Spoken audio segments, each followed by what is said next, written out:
bai gustatu zaitena, inkluso gaurko programa hau aztertzen edo hausnartzen edo prestatzen izan da, transmedia berak niri bizia nola bizitzen laguntzeko hainbat mekanismo tresna eta aukera ezberdin emate egiten.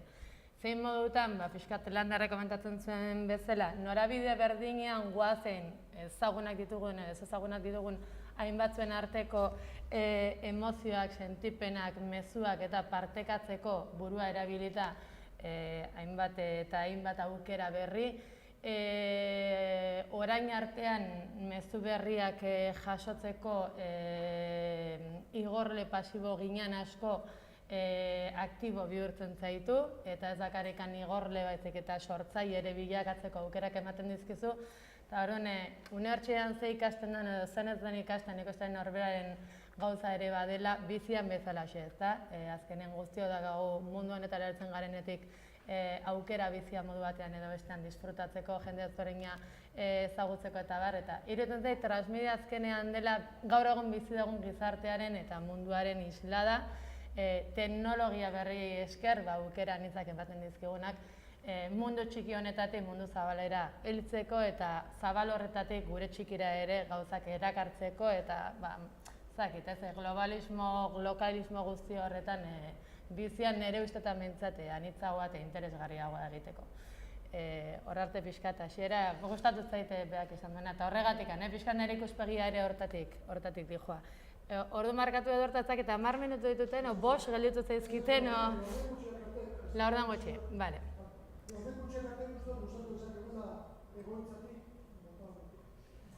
Bueno, lasai. Bale. Bueno, orduan, transmediak niri zertan erakartzen hauen, esan bezala, ni ez naiz transmedian aditua.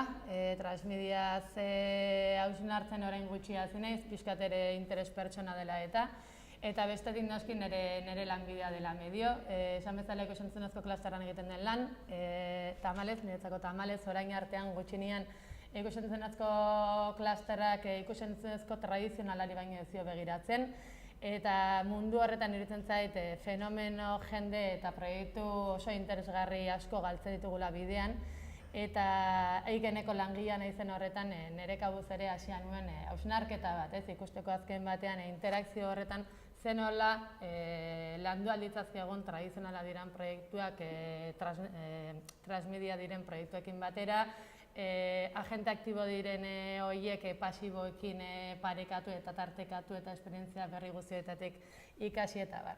Eta guzti honetaz hausnartzen ari nintzela, jaso nuen orduan bearen gonbitea gaur honera etortzeko, eta nik nire buruari erronka egin nion, esan nion nazioartekoaz hitz egiteko gonbitea luzatu didaten, nazioartekoaz ezakit gutxi da asko badakiten, baina bai da egia 10 urtetan damazkitela bueltaka nazioarteko ikusentzunezko mundu horretan, eta transmediaren inguruan askoz gutxiago, ezta? Baina bai beti ere nire iritziarekin ez naiz beti konfidantza gehiagizkoa izaten, eta nahiago izaten dut beste hainbat esparru publikoetan, profesionaletan eta agertzen diren iritziei eta joerei eta tendentziei eta jarraitu, eta hausnarketa horretan pentsatu nuen nazioarteko proiektu interesgarri berriak bilatzeko modu bat bazela nazioarteko festivaletan interaktiba diren horietan eta sarituak izaten ari ziren edo aukeratuak izaten ari ziren hainbat proiektuei begiratzea, ezta? Horren ekarri ditut 5 proiektu. 5 proiektu hauek aukeratzerako orduan nahi izan ditut kontuan hartu 2 egun hauetan edo hainbat alditan mahai gainera ekarritu ditugun ideiak, batetik gaiak anitzak direla, helburu argi bat behar izaten duela beti ere estrategikoki diseinu arkitektoniko horretan proiektu transmedia batek. Landarrek ondo azaltzen zen bezala, zuk baldin eta helburua zehatza eta garbia ez daukazun, eskutan ematen zaizkizun tresna horiek ondo erabiltzea komunikazio estrategia zuzen bat eta arrakastatsu bat izatekoa zaila gertatzen da, ezta? Eta, esan bezala, helburua anitza, gaia anitza eta jatorria anitzeko proiektuak ekarri nahi nituen. Lehenengoa Ipar Koreatik datorkigu, The Defector Escape from North Korea du izena, euskaraz izango litzateke iheslaria Ipar Koreatik ihesi. Akaso, atentzatuko dizuen nola jartzen duten jatorria Kanada eta Estatu Batuak direla, berez sortzailea bera edo eta zuzendaria proiektu transmidioanen zuzendaria Anshin Ipar Korearra da. Bera ere iheslari izan den horretan egun Kanadan bizi da eta bai da egia nazioartekoan Kanadak bereziki gobernu aldetik, instituzional publikoen eskutik eta garrantzia handia eman diola transmedia prozesuei, bai hausnarketa sozialak, giza mugimenduak, komunikazio estrategia berriak eta hausnarte prozesu horretan. Horren ez da kasuala, bat Anshin bera Korean bizi delako eta bigainez Kanadak baduelako oso garatua transmedia prozesu guztia hauetan eskaintzen diren hanbe posibilitate ezberdin da, ez? Oso labur, eramango zaituztet proiektuaren web atarira, ez dakagu nabigatzeko denborarik, interesa izango ez dute, nik uste interesgarrena dela izena hartu eta gero zuen kabuz ibili. Ni dexente aritu naiz, bueltaka berean, batetikan interesgarria egiten zaitena da, lehen aipatzen izuen bezala, mundu ikusentzunezko mundu tradizional hori transmediarekin lotuta badagoela honezkeo. Eta, de hecho, web atari honetan proiektu ardatz nagusia edo bera dela dokumental tradizional estiloko produktua bera, ezta? Gaia interesgarria da jende askorentzako, ezaguna puntu bat eta arte, eta horren bilatzen duena da batetikan road movie estiloko dokumental batean jarraitzen dio ihesi dabiltzan hainbat pertsonaiei eta euren esperientzia edo ikusi ahal izaten duzu, ez? Dokumental tradizional honen bitartez. Eta zona egiten da, kaso esperimentatu, zirrara sortu arazi aldigu dokumentaletan ikusten dugunak eta baina azkenean zuk zure gorputzean, zure hariman ez duzu esperimentatzen ez da, edo zea pertsona horren lekuan kokatzen zuzenekoan nola baita esateko.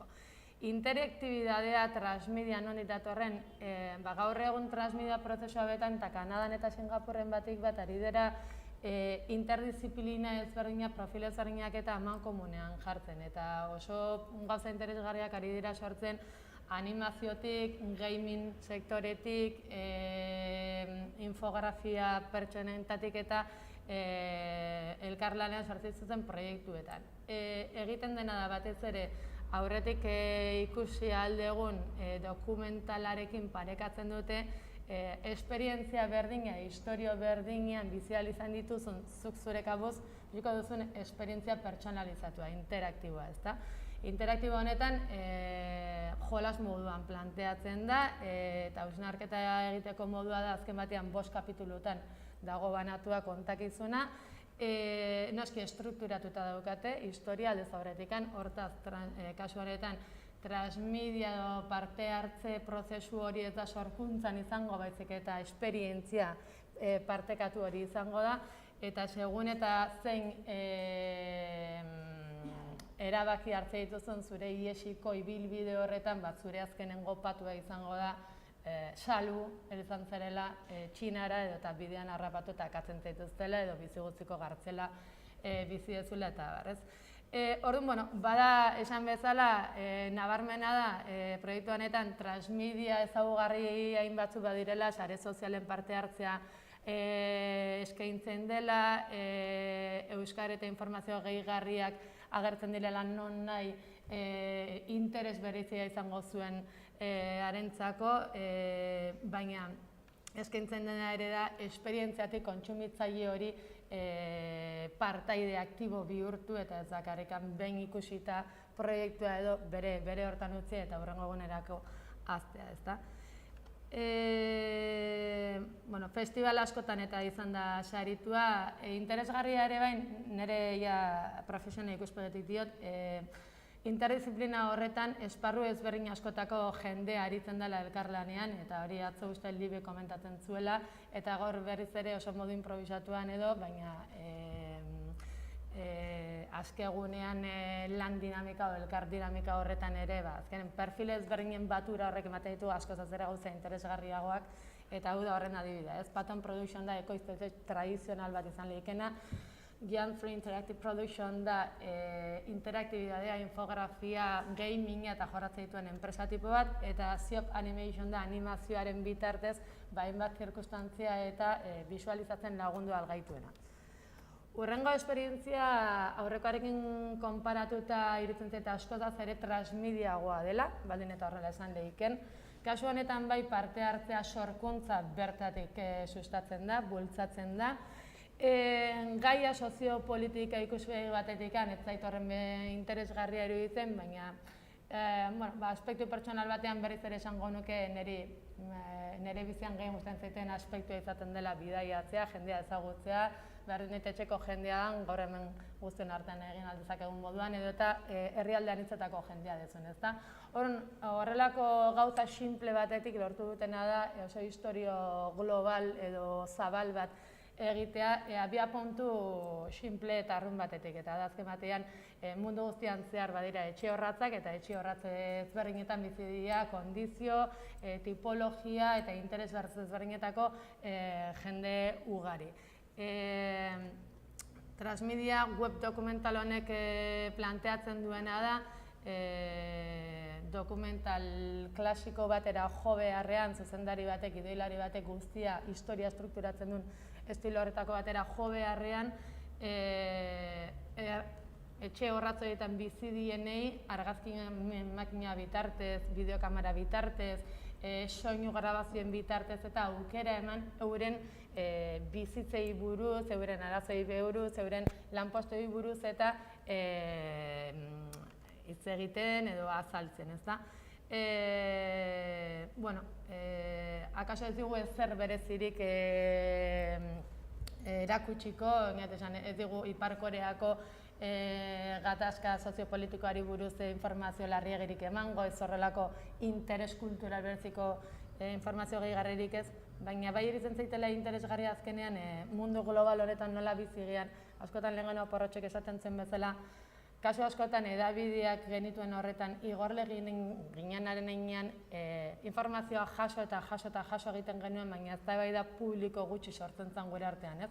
Lagun artekoan bai, familia artekoan bai, ezagunen artekoan bai, unibertsitatean akaso, kafetegietan, tabernetan eta bar, baina ez zeuden horren beste espazio publiko edo ahots txiki horiek mundu zabalera helarazteko. Eta iruditzen zait modu honetan pertsona anonimo askoen bizitzak, hunkipenak, interesak eta abar ezagutzeko modua badela. Esan bezala topatzen diren tresnak dira edo baliabide artistoak dira anitzak, infografia aurrean dugu, eta gero ja, bai dela polita ere, kasua nik interes partikularra baldin badaukat, ez dakit,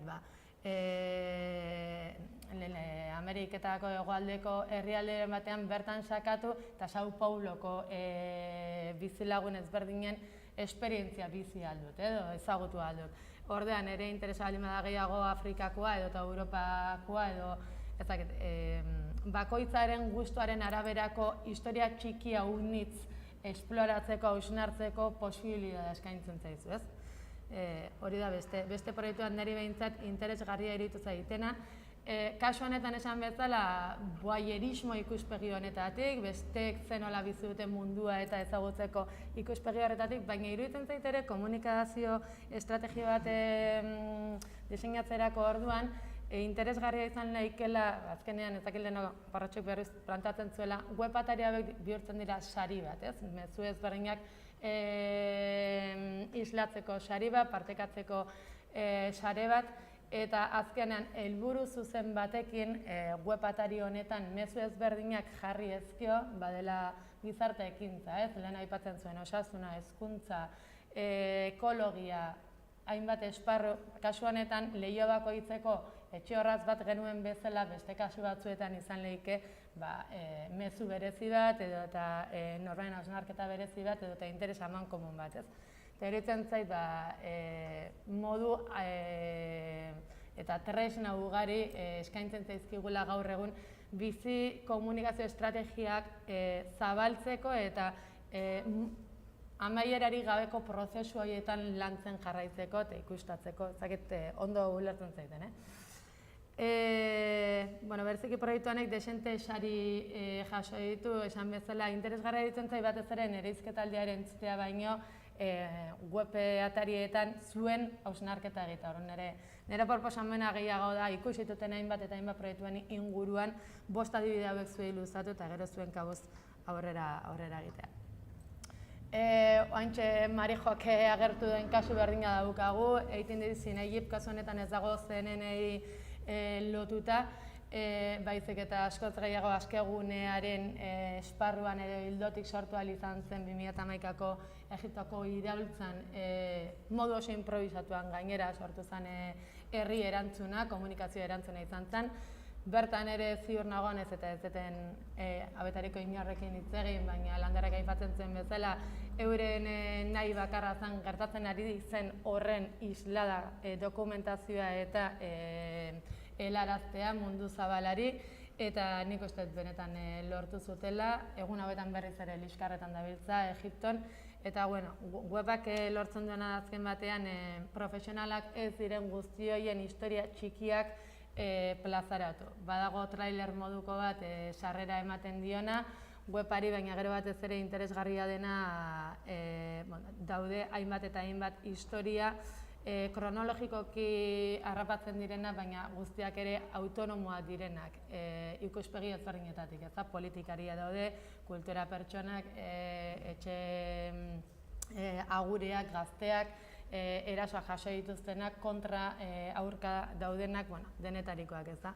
Orduan, komunikazio estrategia honetan ikusi dugu lehengoko proiektua izan dela oso planifikatua, ikus-entzunezko tradizional esparrutik askoz ere gertuago dagoen hori, gero gaur egun ditugun tresna eta herramienta berriak erabiltzen ere saiatu dena, transmedia prozesu dinamiketa horretan sartzeko.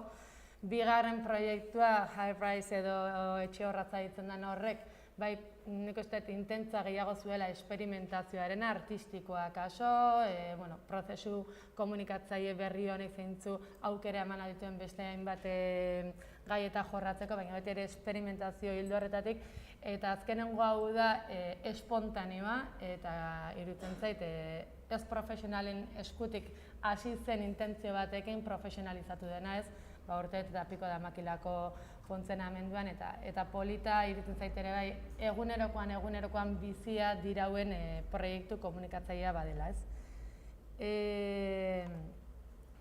Laugarren proiektu batera banijoa orain, kasu honetan berriz ere jatorrizko herria Kanada dugu, ikus-entzunezko ikuspegitik baino giza eskubideak ditu helburu Libek esan dit ezagutzen zuela, pentsatzen askoak ere ezagutuko duela. Kasu honetan instituzioek, leheno ere beldurrik gabe ikusi dugun moduan, hainbat asuntoi buruz edo problematikei buruz kontzientziazioa pizteko modua badirudi topatu dutela transmedia prozesua betan, eta kasu konkretu honetan gaia da gaixotasun mentalak dituzten askotxok badirudi bizi oso desestrukturatua dutela, beuren gaixotasun mentala dela medio edo horren ondorioz, eta askotxok bukatzen dutela kale gorrin bizitzen, ezta? Orduan, bertako Kanadako osasun zerbitzu publikoak gobernuak lagunduta edo sustatuta jarri du kontzientziazio kanpaina hau, non agertzen diren historia ezberdinak aurpegi zehatza eta bizipen zehatza eman da hainbat homelessei, ezta. Esan bezala hortaz, sentsibilizazioa, kontzientzia sortarazteko moduak ere badira, Porrotxek esaten zen bezala, euren helburua zen euskara guztien artean zabaltzea, erabilpena sustatzea, bermatzea, gizartea ekintza gauzatzea eta transmedia prozesu guzti hauek dira komunikazio estrategiak, esan bezala gauza batzuetan gatazko konkretu batzuei buruz edo informazioa emateko, beste batzuetan esperimentazio disfrute huts horretan eginiko proiektuak, etxe horratzarena izan ziteken hori, Egiptokoa gatazka bapatekotasun horretan informatzeko, dokumentatzeko modua proposa, eta azkeneko honetan berriz ere kontzientziazio bat sortzeko modua, ezta? Orduan, ikusten zuen bezala, badira Kanadaran zehar garrantzitsua diren handienak diren hainbat herrialde, eta emate dizkizu batetik informazio moduan, dokumentazio moduan hainbat parametro, 279 etxetako partaideekin ari delela elkarlanean, estadistika hainbat, ezta? Eta gero interesgarria da bazoaz, eta aukeratzen duzu, emakume honen historia eta beak bere kabuz kontatzen dizu lehenengo pertsonan zer dela eta bizi duen egoera eta etorkizunera begira ere nola ikusten duen bere etorkizuna eta barrez. Azkenin, gustatzen zaitena transmediataz da, ematen dizula aukera sortzaile moduan historia abaniko ugari jartzea igorlea edo izango duzun horren eskura eta igorle horrek aldi berean aukera izan dezakela zuk eskaintza dituzun kontakizun, esperientzia guzti horiek ere aukeratzeko zeintzuk nahi dituen eta zeintzuk uzten dituen edo eta momentu honetan ez dituen nahi, baina akaso bihar interesatuko zaizkion. Aniztasun hori, lehen esaten zen mundua zabal honetan geroz eta aukera gehiago ditugu eskerrak gauza ezberdinak eta disfrutatzeko, ezagutzeko, tartekatzeko, partekatzeko eta transmedia bai iritzen zaitela zentzu horretan joan etorriko ibilbidea dela edo tresnak baimentzen dituela bai komunikazioan, bai esperimentazioa alorrean ere bai. Ez da bakarrikan komunikatzea, baita ere da esperimentatzea, kontzientzia bat hartzea, bestearen lekuan jartzea edo ez hildo horretatik. Eta azkeneko, kanduko dut bideak, porque bestela zareta gehiatatzen duanek. Azkeneko adibidea da Frantziar Guatemala du ardatz, bai protagonistei begira, bai ekoiztetxetariko bati begira eta baita gaiari begira ere. Guatemalako marei buruz edo kale mugimendui buruzko dokumentala da eta transmedian irteten interesgarria izan zitekela berriz ere ikusteko ikusentzunezko mundu tradizionalak bere hortan zentzu gutxi izan dezakela gaur egunekoan eta baita ere etorkizunera begira eta besteak beste dokumental transmedia honen atzetik Frantziako arte katea dago, esperimentazio horretan interaktibitate bilatu nahian eta igorle bakoitzari aukera eman nahi horretan zeintzu kontakizun nahi dituen bizi eta partekatu eta bar. Historia interesgarria denetzako, baina oso gogorra, benetan protagonista ez dela inondik inora atzegin Maretako kide izan zen bera eta bere testigantza bastante gogorra da hasieratik ere, bortxaketa bati buruz bastante modu inpertsonalean edo egiten du eta ez dute trailerra hemen jarriko, besteak beste denbora ere ez dakagulako. Interesgarria berriz ere Ipar Korean pasatzen zen moduan informazio gehigarriak ematen dira. Hau ez da bakarrekan transmedia, DVD da gure esku geneukanean ere, DVD-etan extra moduan agertzen zian horiek, bazian informazio gehigarriak ez da, baina modu honetan berriz ere interakzio hori edo informazio euskarri gehigarri horiek eskaintzen dira web atari horretan. Aplikazioak bai mobiletako, tabletetako eta ere erabiltzen dituzte, jakin da bizi joerak eta kontsumo joerak eta komunikazio joerak eta igortze joerak aldatzen dijoa zela, berriz da denbora gutxiago pasatzen dugula etxean, eta lehen uste ere beldur barikeko lankideak komentatzen zuen, beti ere tendentziak begiratzen egon behar dugula, ez bakarrikan komunikatzeko tendentziak baizik eta komunikazio hori kontsumitu eta partekatuko duen joeraren tendentziari egin behar diogu kasu.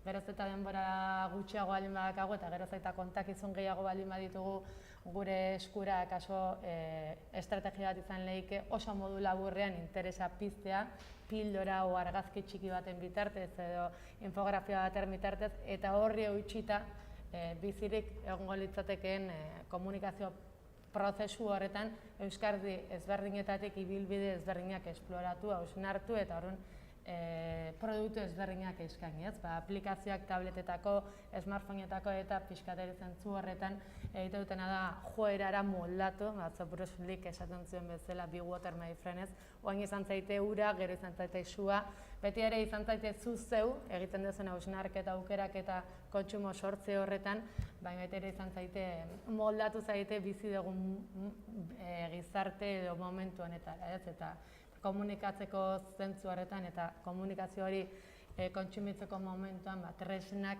gaur egun ditugun tresnak ez dakate zer ikusirik orain 10 urte, orain 20 urte, eta orain 60 urte zeuden horretan, eta transmedia prozesu hauetan azkenin abitzera ematen direnak dira tresna berri honen bitartez esperientzia berriak jorratzeko aukerak. Liburuak ere bai, eta pixka bat hau zen adibide moduen agertu nahi nuna. Nire intentzia bai zen bakoitzean pixka nabigatu eta zuekin partekatu agertzen zirenak eta baina benetan inondik inora zuela denborarik ematen. Hala eta guztiz ere iritsi zait interesgarriena honik benetan disfrutatu izan detena dela munduan zehar egiten ari diren, munduan zehar eta bertaukak noski ere, baina egiten ari diren hainbat proiektuei kasu eta hotxe egitea eta sortzen ari diren eta gure artean dauden komunikatzeko aukera ezberdinak eta historia ezberdinai heltzeko modu horiek eta esploratzea edo eta hausnartzea, ez? Polita dena da transmedia oraindik ere abian dagoela, martxan dagoela, historiak zabalak direla, unitzak direla, eta nik uste bat zentzu horretan aurretiko edabideen monopolio horri eusten diogula transmedia prozesu hauen bitartez edo eskerrak, ez? Hau da nire ikuspegi baikorra edo interesgarria. Eta hori izan da guztia, pentsatzen non galdera izango zela. Bost aukeratu dituzu, bosta da bete dokumentaletan hori da topatu zuen bilina edo zure fikzioan ezko dago? Fikzioa badago bai. De hecho, atzoli beri eta behar uste momentuaten komentatu niela. Logazake fikzioan niretzako dago komertzial esparrutik bastante gertu eta fikzioak egiten du asko gamingarekin. The Two Souls adibidez badago bat oso famatu izan dena Sundancen saria irabazi zuen eta fikzioak transmediatik asko hartuko duela iruditzen zait eta hartzen ari dela iruditzen zait.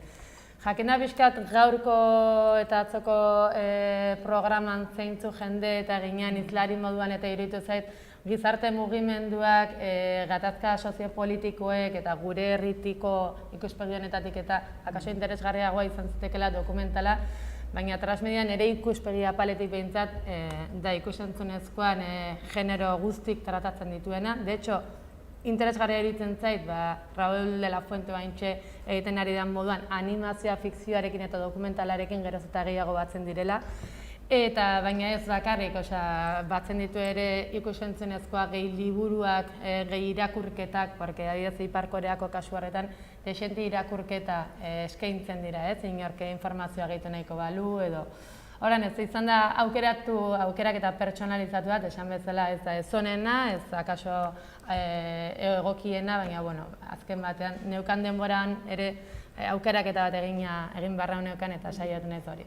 Fiska festivalei edo jarraiki hau erakusten.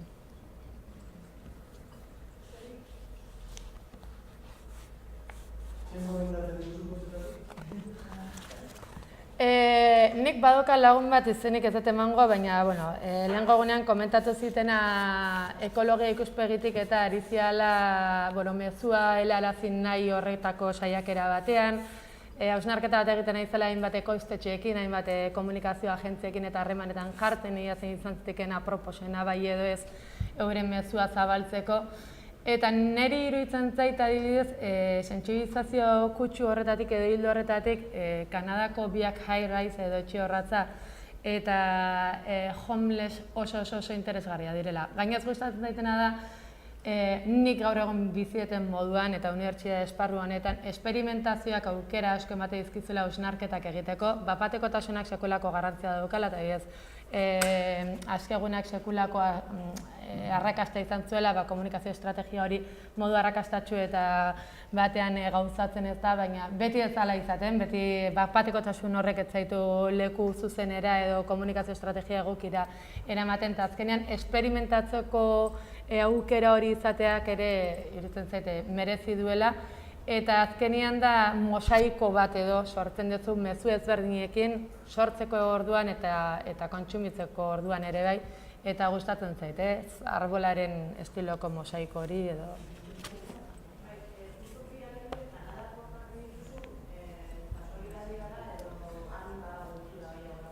Ez, hasieran beste sarreran neukan pentsatu eta azkenekan presabekin aztu dut.